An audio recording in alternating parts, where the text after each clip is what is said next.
I want to move on to your role and sort of, it's an overused term. Draymond Green openly says the new media. You get hired at The Athletic, which I am taking, not even mostly credit, full credit for, actually. I'm taking full credit for it. I've started the movement. So we put out this graphic. Ben made it at my request. Thin to The Athletic. Make it happen. The second Colton Pouncey left us high and dry for the Lions beat with no replacement. We were begging for this to happen. Fast forward, ta-da! All because of me. Nothing to do with the fact that you're incredible at what you do and everybody loves you. It was all me.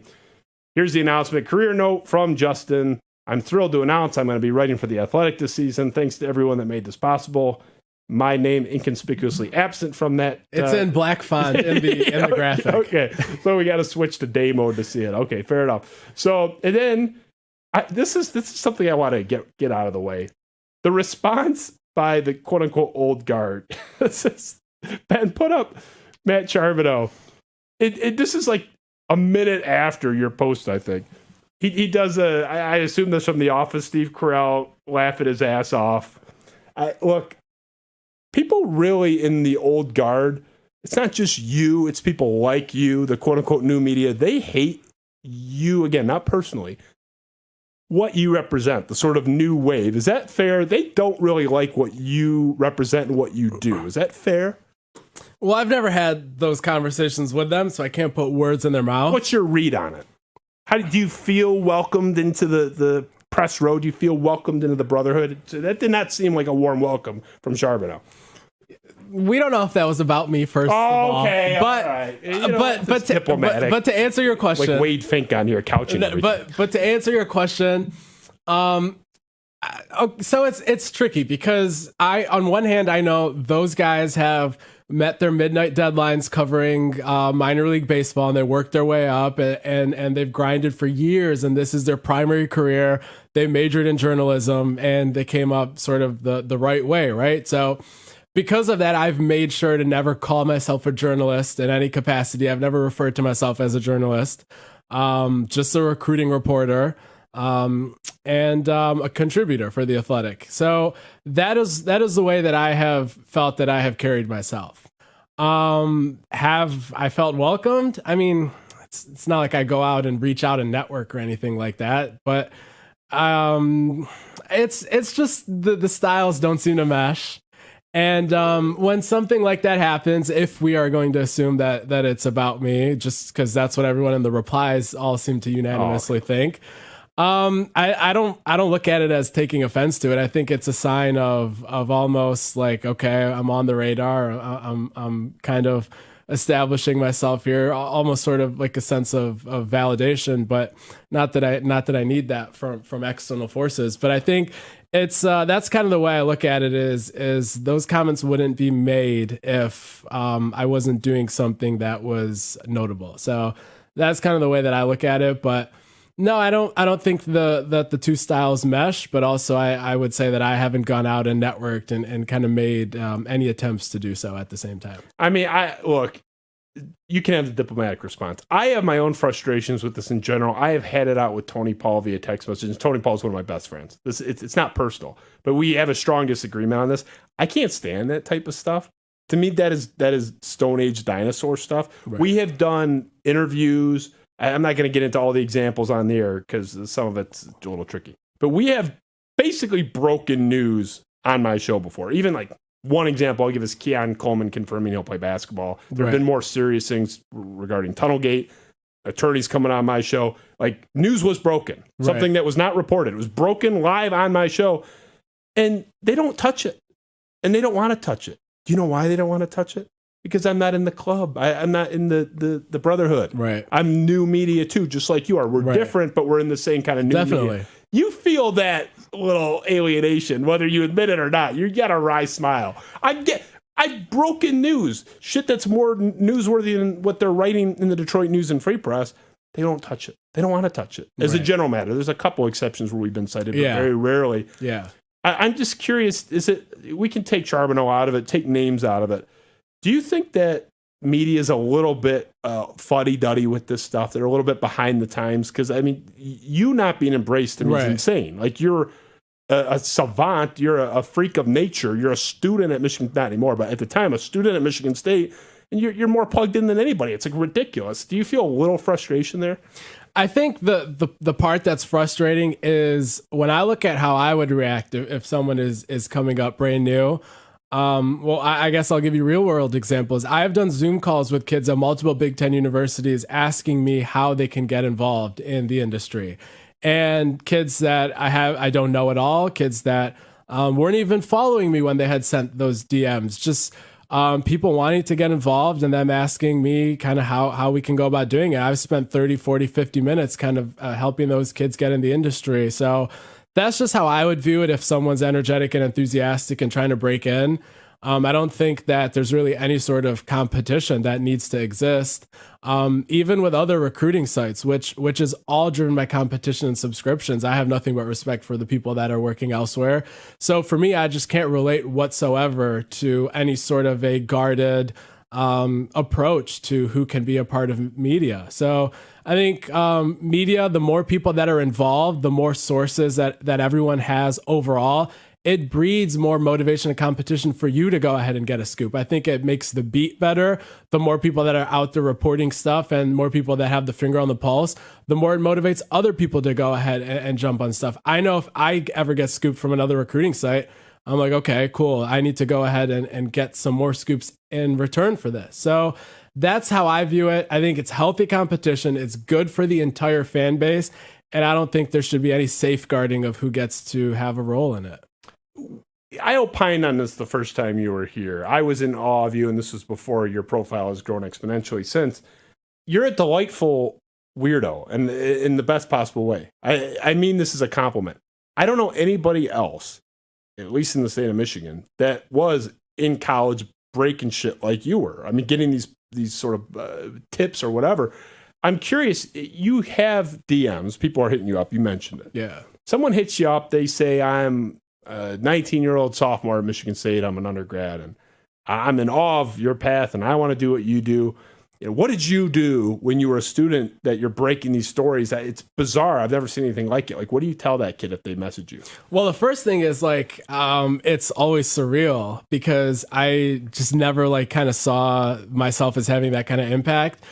Even still, like part of me is like, well, I don't know why you want to interview me. Interview someone that's been doing this 20 years. They have way more wisdom for you than I do. But I think part of it comes down to the fact that like when I was there, it was kind of a way to balance out the mundane mechanical engineering curriculum that I was having to deal with instead.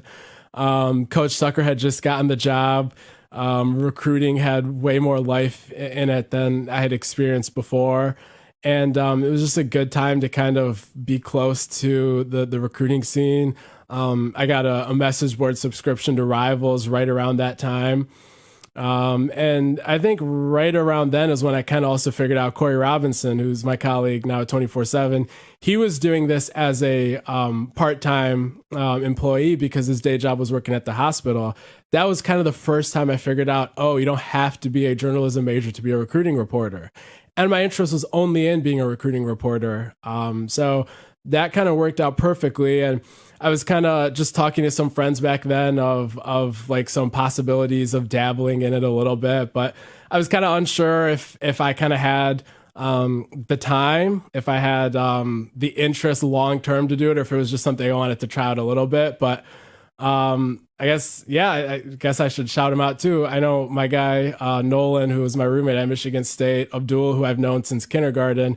Those two guys were like, no, if you don't do it, we're going to be mad at you because you can go ahead and you can be on ESPN one day. I'm like, first of all, no one covers recruiting on ESPN, so you're wrong.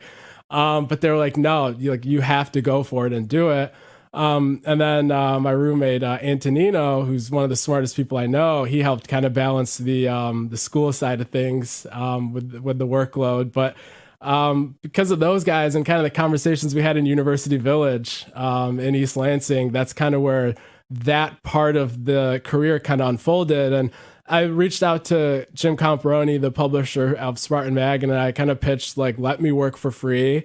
kind of just see what I got, and we'll go from there. So I was kind of an unpaid intern for Rivals, or I shouldn't say intern. I was putting in more hours than for my schoolwork, but just like an unpaid contributor there for 8-9 months. And then Alan True Chains, as I call him, from 24/7, kind of said, come over to this side alongside Corey. So from then, it's kind of grown, and you know the rest of the story. But that's basically the blueprint that I tell the people when they ask me, when they interview, like, how'd you get involved? It's, I didn't do it for the money, still don't do it for the money. People would be surprised and kind of bewildered why I do it if they heard about the money.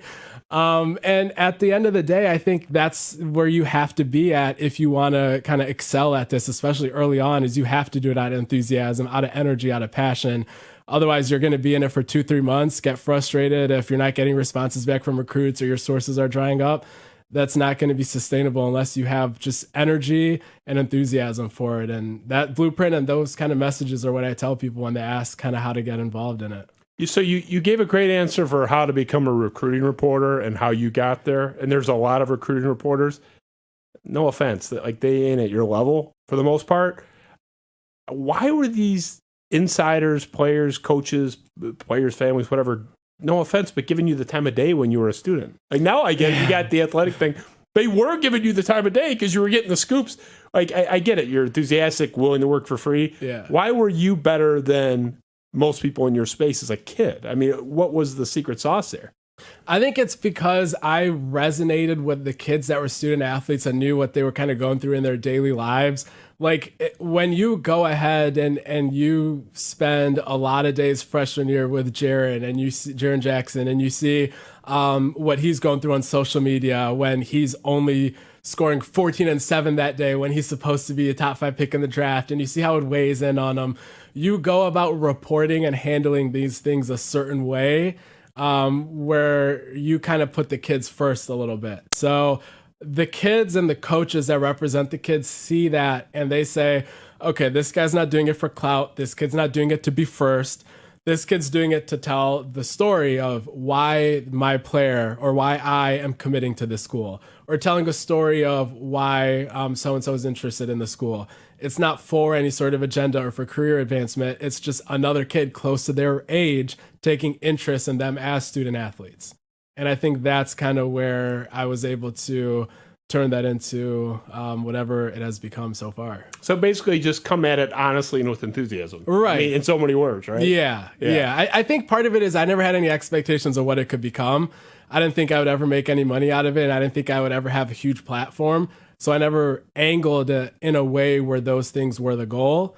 Maybe I should have. Maybe I'd have more sort of a platform now. Who knows? We'll never know. Yeah, you're splitting the atom in your day job. So, but I think at the end of the day, it's I never had expectations of it being this big, and that just allowed me to kind of just do things in what I think is the right way. But who knows? It's just more organic. I mean, the last thing I want to hit on that real quick, the concept of access journalism. Look, I have a journalism degree from the best place in the world to get one, Michigan State. So, but I'm not a professional journalist, I wouldn't say.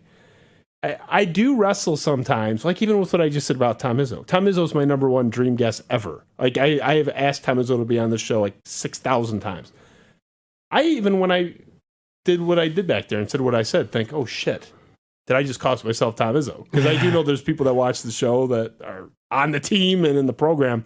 Does that ever kind of weigh on you with something you write, even something you tweet of, am I going to lose access or damage a relationship? How much does the access journalism thing weigh on you, if at all, when you're proceeding forward with what to tweet, what not to tweet, report, not report?